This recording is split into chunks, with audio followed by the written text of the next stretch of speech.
Hello and most welcome to, I'll have to sit down here. Hello and most welcome to Alexander T technique number 2. And we will today work with a chair. For those who are interested, please bring out a chair,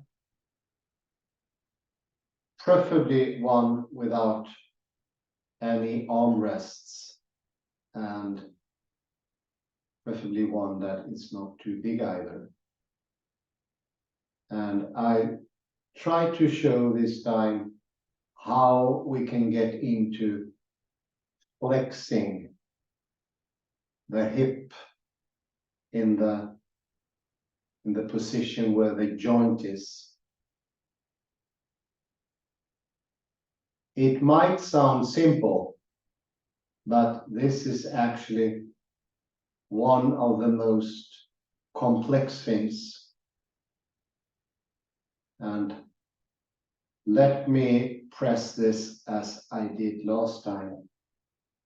It will not come directly. Learning where the joint in the hip is takes time. And for this purpose, today's practice is one of several exercises that can be done to help the learning process.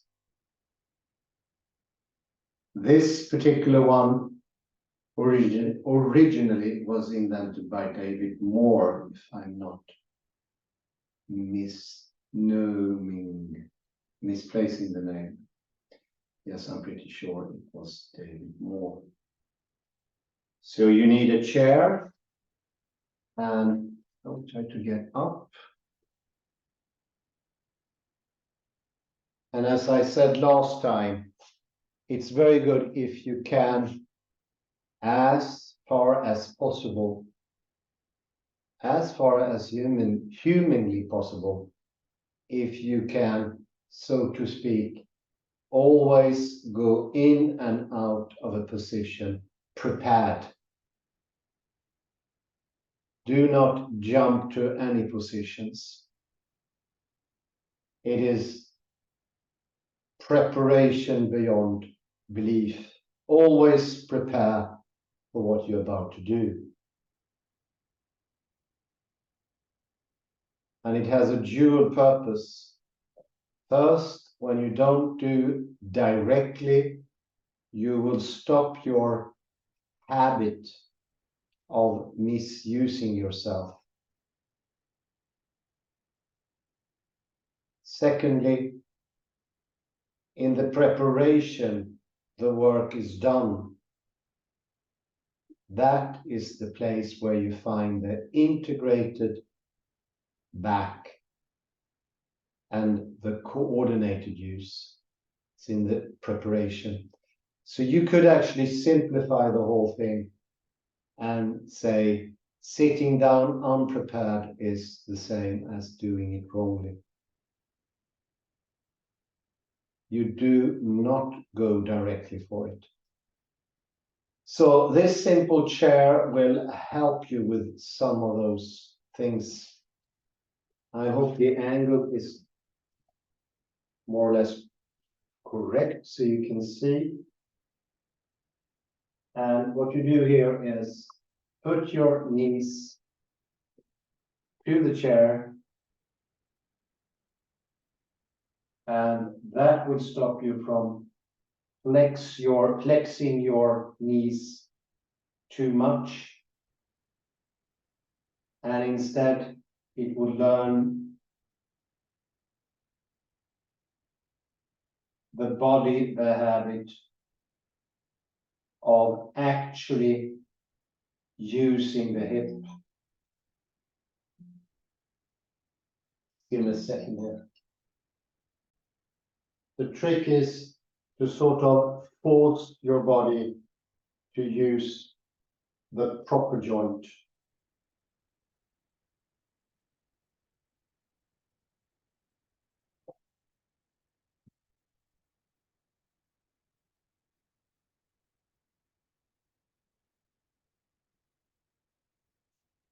Let the knees be very close to the chair. That will stop them from flexing.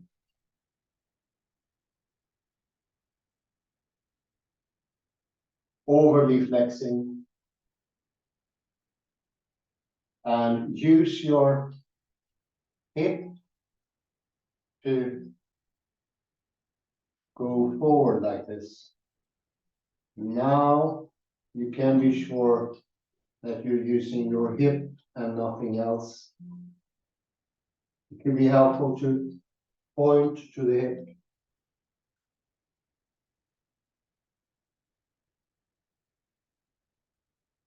And you can go down to this position. Now your hip is properly aligned. It's bending at the proper position. How can you be sure? Well, I recommend you twist your head.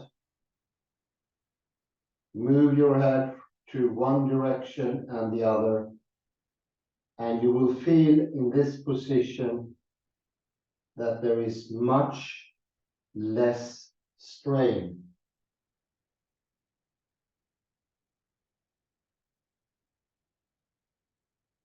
So although this position may feel awkward and different, it is a position of mechanical advantage that helps you use your body in a healthy way.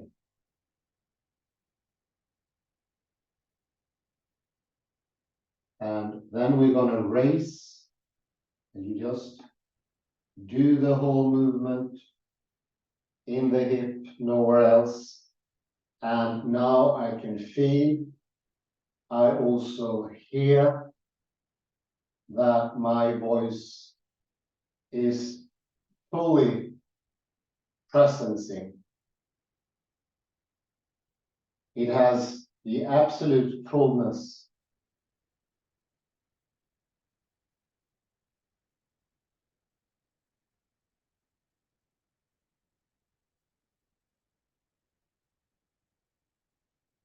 So this is a very good way to determine that you don't overuse your knees in order to flex your back in the wrong position. We can loosen up a bit and try it once more in a while.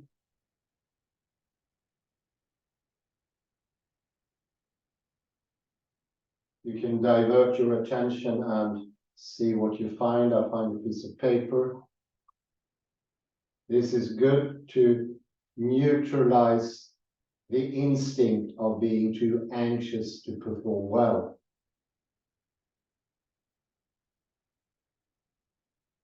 Oh, look what I found. A Klein bottle. Barely visible. But still here we have one. We are actually, I would say, after a very successful lecture earlier today, when we went through Wittgenstein. And for me, the realization that words and images are a sort of logic that we put or force on thinking after the fact, after a movement. I'd say that that tendency pretty well also fits with the Alexander technique. The idea that you need to think in words or in images. Instead, this is an invitation to use your body in the ways it was supposed to be used. I think now we're ready for another try.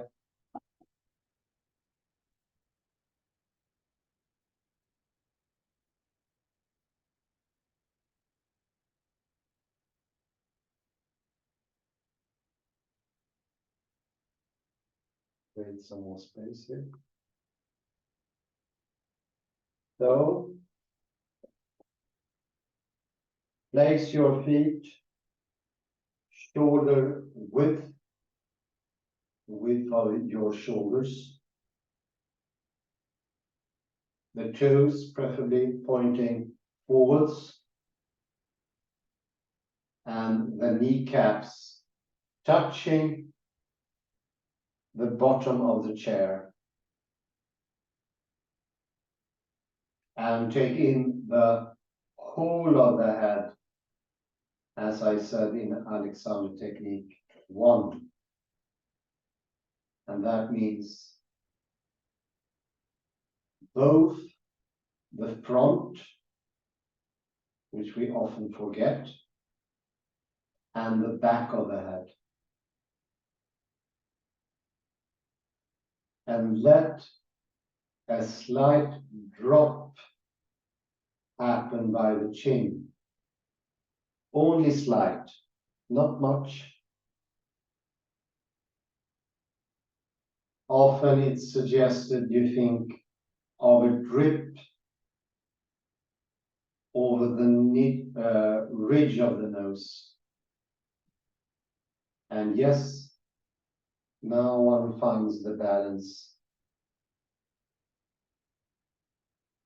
And without flexing the knees that are now attached to the chair, we bend forward using the joint that is properly accustomed and designed to use this or do this movement. Forward, forward. Let your head be in on it, the front of the head and the back of the head. And you come down and you can put your hands on the back of the chair and feel the contact between your fingers and the chair.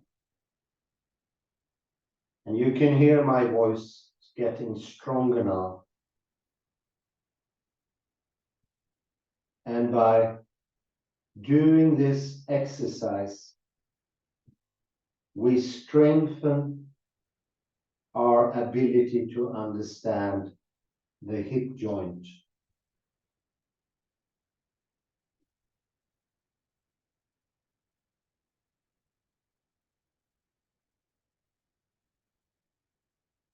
You can move your head to one side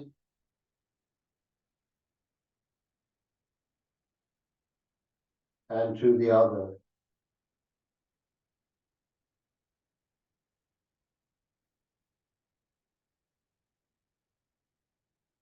And if you still don't have any strain or tension in your arms, think of the elbows as pointing downwards and your toes and your knees forward.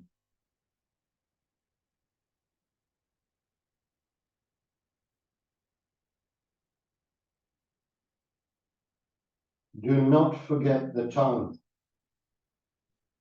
The tongue should be lying relaxed at the bottom row of the teeth,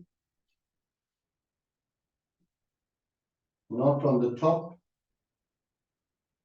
but the bottom roof or the bottom teeth position.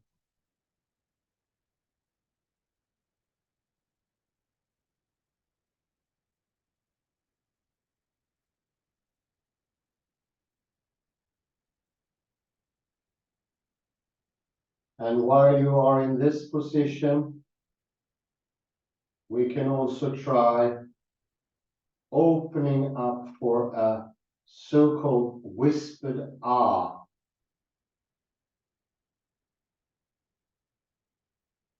You open your mouth, you breathe in through the nose,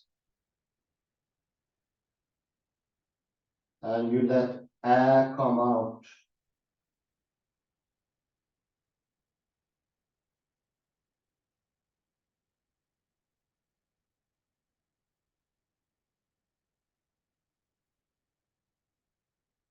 Breathe in again through the nose.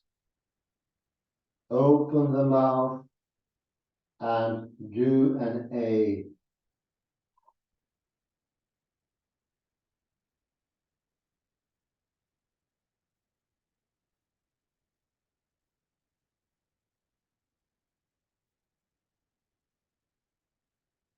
Now you have maximum openness. And I will also try to do a vocalized whispered R. And that means some sound will also come out. See here, I move my head again. I open my mouth and breathe in.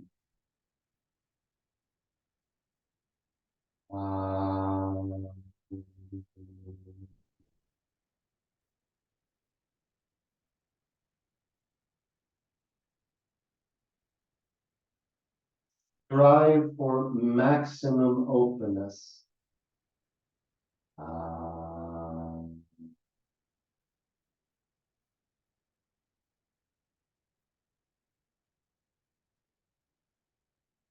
Once you try this, you can release your hands from the back of the chair and then use the proper joint, go upwards, flex it, and now feel the uprightness.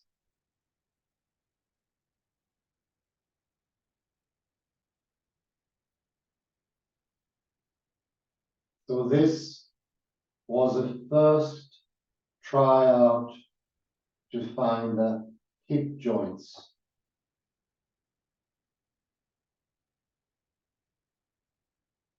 And I recommend that you do a variety of this movement every single time you sit down and when you get up as well. Let's see here if I can get a nice shot of that. You can relax now for a while, Kalle. And you can, yes. You're looking more upright now, Kalle. So every time you do this, there's going to be an improvement.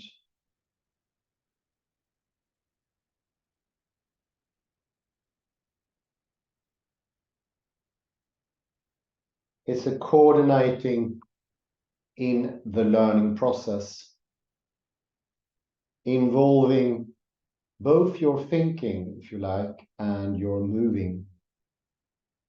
So you think what you do and you do it at the same time.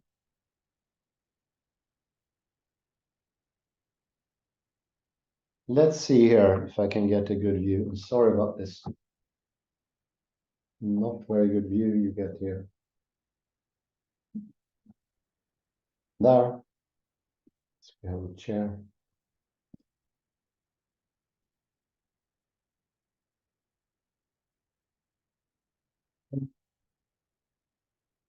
Let's train for a bit here. Going into the monkey forwards and sitting down on the chair. I think I'll prepare with another chair as well. Let's see, give me a second.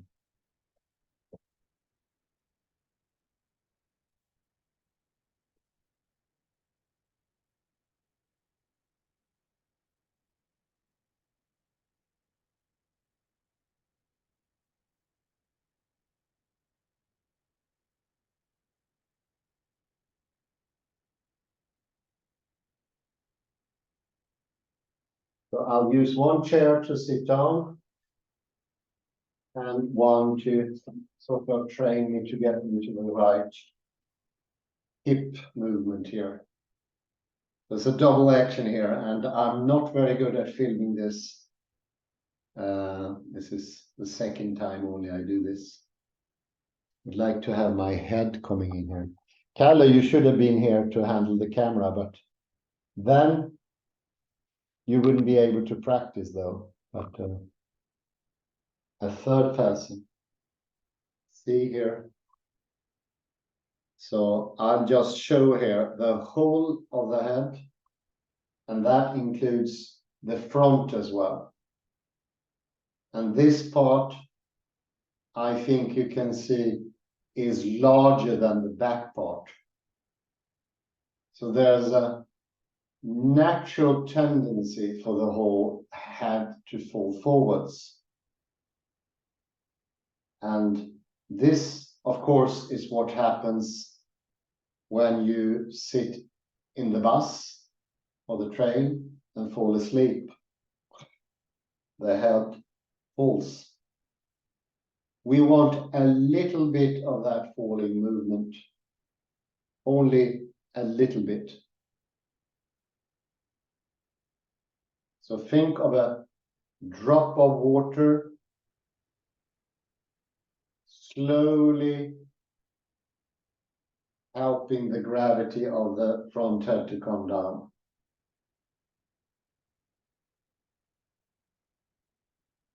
It is actually easier if you smile in the process, or at least think of a smile somewhere behind the eyes.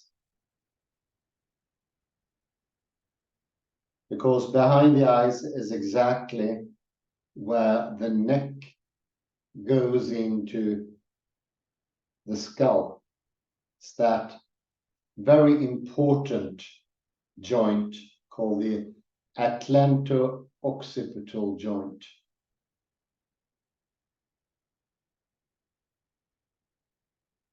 Very small cervical, where all the actions, all the 6.5 kilos or 6 kilos of head is weighing on this small vertebrate. So you see why it's so important for the integrity of the whole body. But let's give it a try here. See if I can find some sort of camera angle here. Well, I definitely need some assistance. There's no doubt about that.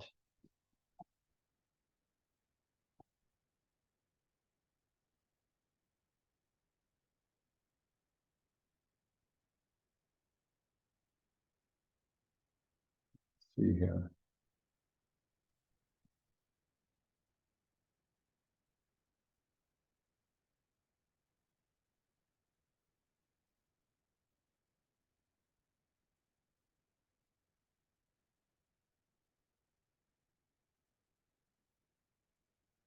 So at least we have 2 chairs here for the situation. So everyone that are luxuriously equipped with 2 chairs can do this practice. And of course, you do not have to do it every time you sit down on a chair, but please do the monkey.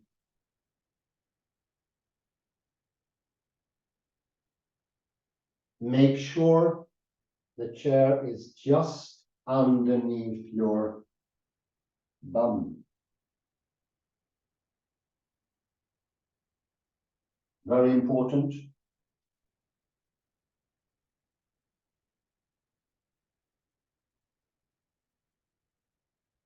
Place your knees close to the chair.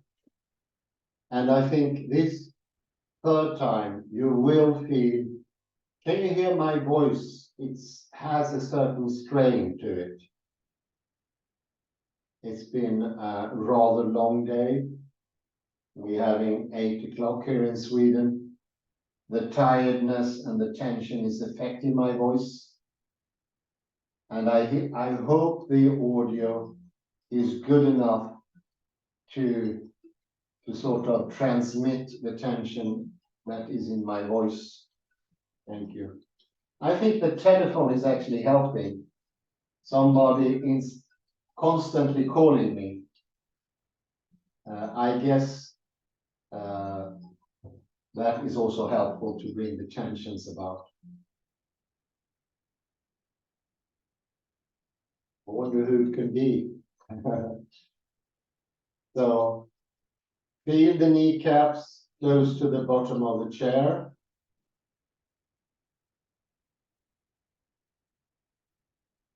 Let your tongue rest at the bottom row of the teeth. That's the neutral position of the tongue. And with the knees close to the chair, use this joint and bend forwards. And now you can make sure the only thing that bends is the hip, nothing else. The knees cannot bend. And keep your head directed and put your hands on the chair. And now we can wait for the magic to happen. I think you can hear the change in my voice now. It sounds calmer, less strained. So I direct my fingers forward, elbows directed downwards, the knees forwards, together with the toes, forward direction. Rest in this position. Everything in your system is now more balanced. Automatically by itself.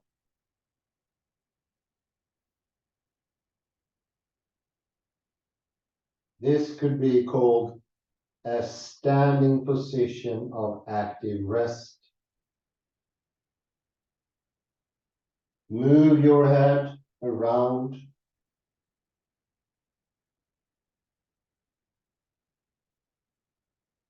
And you will find that there's more liberty, more freedom in that movement. And I'm pretty amazed the change in my voice. So we established the joint. Now we're going to get down even more in order to sit down on the chair behind us. So we get down even more. We can take our hands away from the back of the chair. And now the knees needs to go a little bit forward and check that the chair is behind you and sit yourself down. Adjust the angle of the hip. And now you're sitting in a perfect position.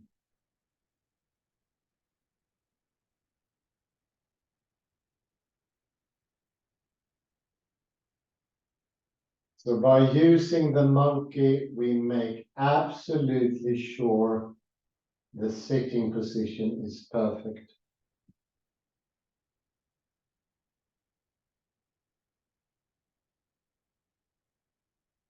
So my voice is still strong. It still has the full volume as it had in the monkey. So we brought in all the good things about the monkey into this sitting position.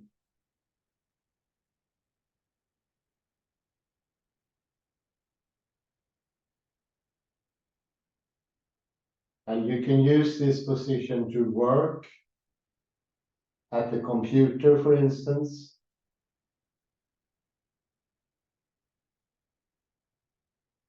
And you will gain more stamina. And I feel that there is much less strain in my shoulders and my elbows.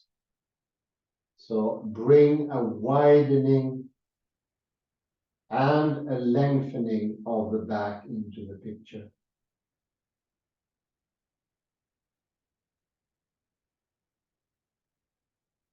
And do think that there is a lot of space above you, and also very important, behind you.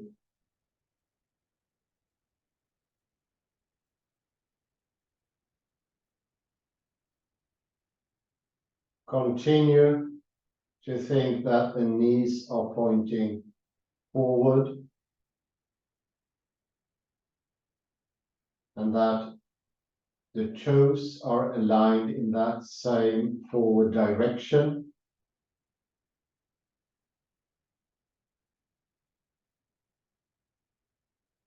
And you will now also, if your chair is hard enough, you will feel your sitting bones clear.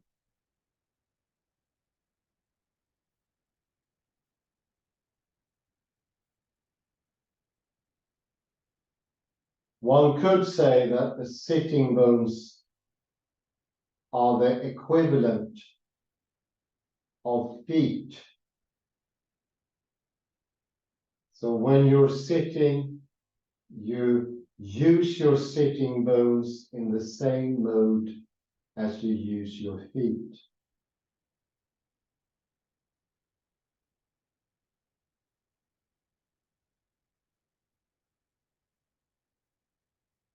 So let me just recap what we've done.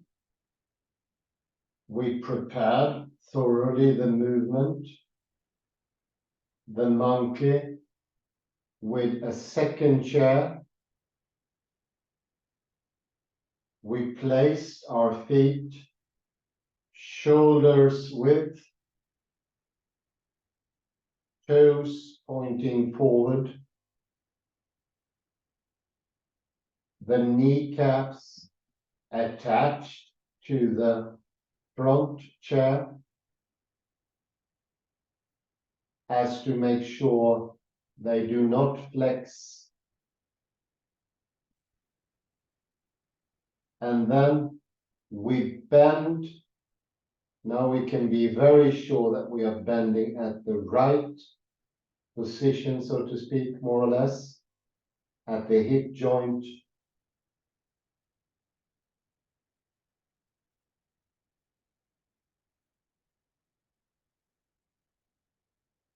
We go down to the monkey.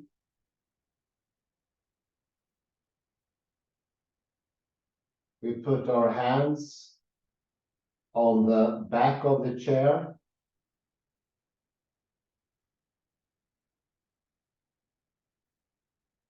And in that position, we stabilize. And then we make the angle at the hip larger, bigger. We bend even more at the hip joint. And now we also slightly have to bend the knees in order to come to this sitting position.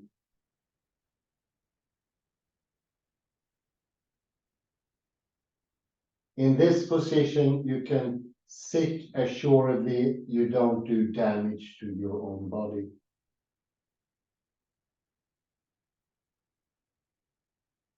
There will be no extra tension in the neck region, nor in the back region. And as you can hear, despite the late hour and somebody calling me insensibly, my voice is in this position stable. And so is my clarity of head. So it's a perfect working position for doing something with the computer or writing a letter of importance. you will be completely balanced. And after a while, let's say 5–10 minutes, you regain your awareness of your surroundings, what's behind you, and that there is air above you as well. Very important. I recommend that you do this procedure a couple of times a day, but you do not have to do it every time you go to either sit on a chair or at sitting on the floor as you do, Kalle. So I'll show now how you can get out through the monkey and get down into the position through the monkey in a more simplified way. But you also need to train with the chair. Do that every day, and you slowly will learn the body to understand where the joint is. It's unavoidable. The natural joint, when we train it this way, will come back.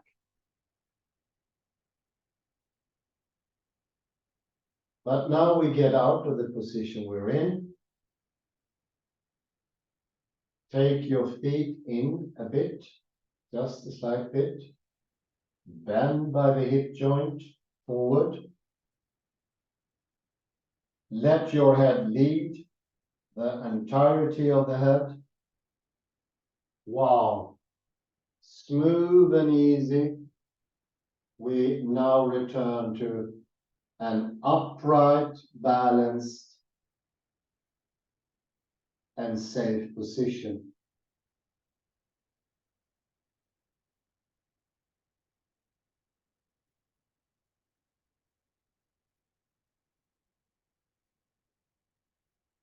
Standing like this, my voice almost remains stable. A little bit of the tension is coming back, but as you can hear, I have now relaxed considerably.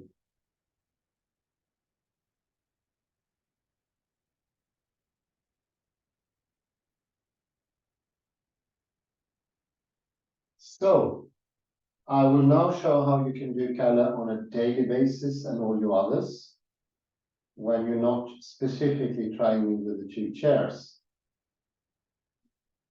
Do you have 2 chairs, Kalle? Yes, perfect, fantastic, very good. But now for this last exercise, we'll use only 1 chair. And this is how you can do when you're not specifically training the hip region, where you will still be using the hip region. I'll take this helpful chair away, say bye chair.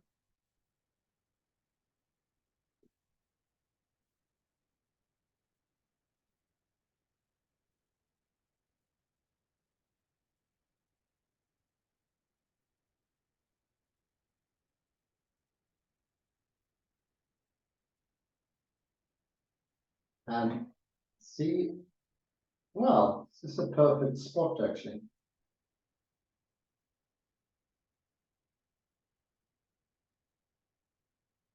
Lovely. It's just missing my head, but all other stuff is there. So stand in front of the chair you're going to sit on.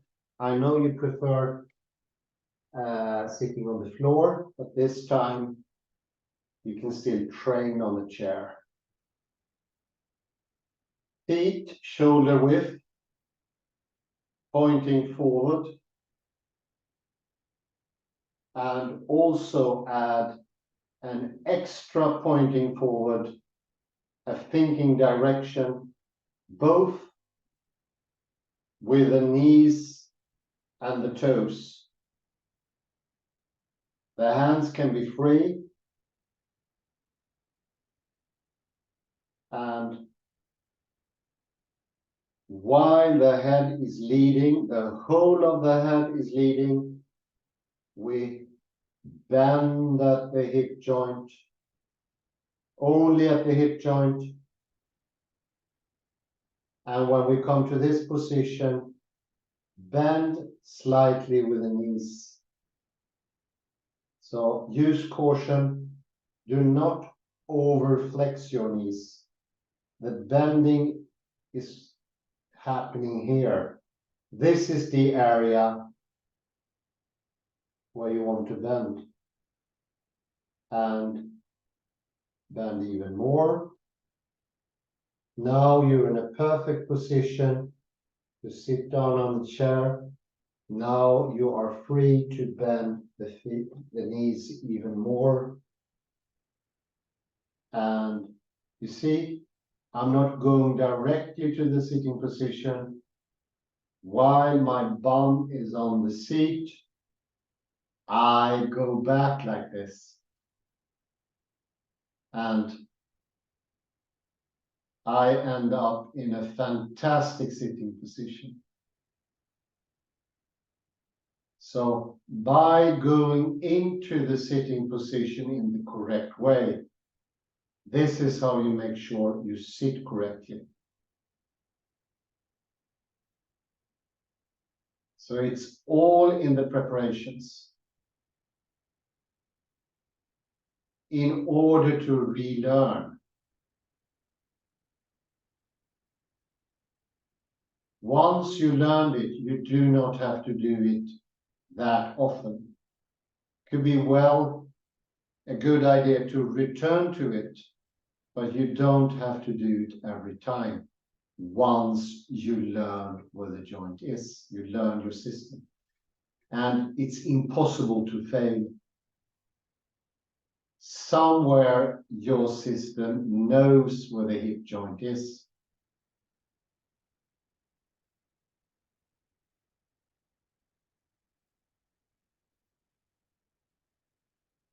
And just feel the absolute pleasure of being balanced on the chair.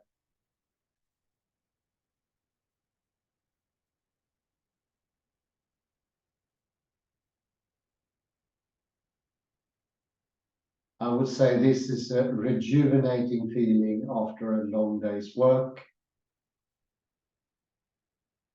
And the more I sit, the more I feel the energy bringing me up, because we are also getting the postural muscles to work for you, not against you. And they will take much less strain on your system. They do not take energy. You sit absolutely perfect. And you move your hands up. I have no idea how to put the keyboard in here, but I think you can imagine me working. And while you are writing, think of your elbows with the direction downwards. Widening over the chest, at the back, a lengthening and a widening. Work in this position for a while. And as you hear, my voice is still unstrained, still relaxed. And you can imagine after working like this for a while, the strain comes. That is absolutely natural. And you will have to go back to be present where you are.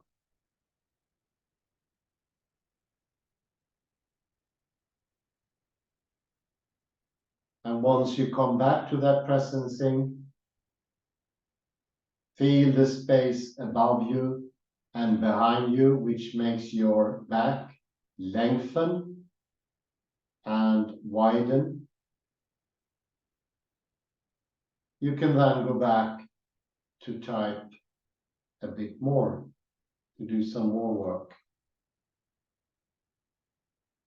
I recommend that after maybe 25-30 minutes, you can put in a break. And you exit this fantastic throne-like sitting position in the same way you got into it. So we do the whole thing in reverse. And this procedure needs to be done every time you sit down. So let's imagine half an hour has passed of work. It's time for you to move about.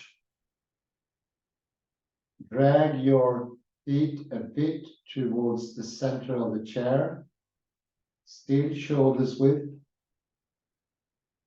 You can let your hands go down.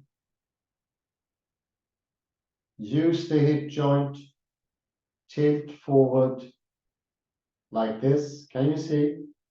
See, the head is leading. The head is still free and movable. You tilt a bit more. And in a very smooth gesture, you broaden and you put the angle back like this at the same time as you raise your body.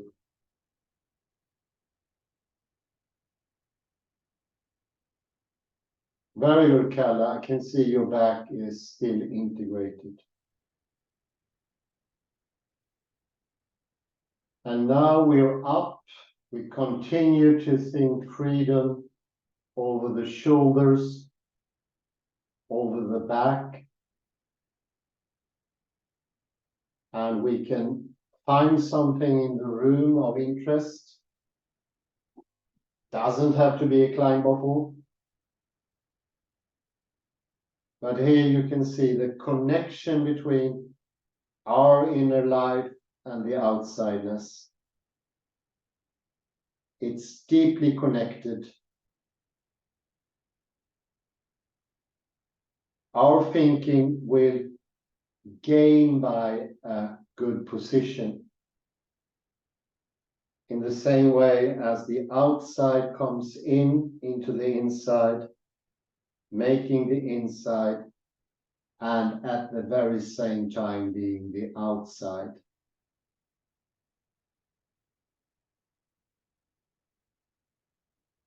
I think this is a very good model for the stability.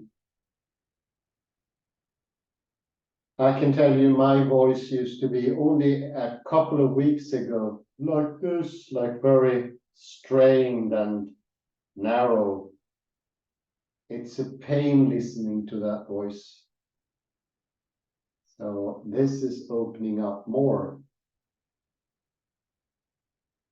And do not forget, for every time you practice the monkey with the 2 chairs, you learn the system where your joint is. It's unavoidable.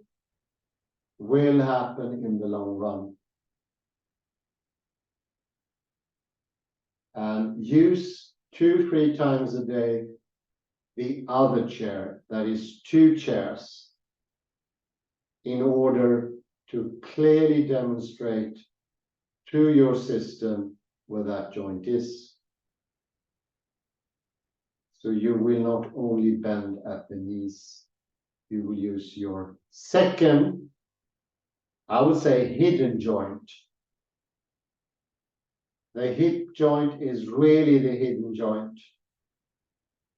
And it's a good starting point in learning how to treat your body with the reverence and respect it needs. I say thank you very much to my participant, Kalle Lundahl. You look much more upright and relaxed now. And I also thank everybody for listening in. Have a very good morning or afternoon, wherever you are. Bye bye for now.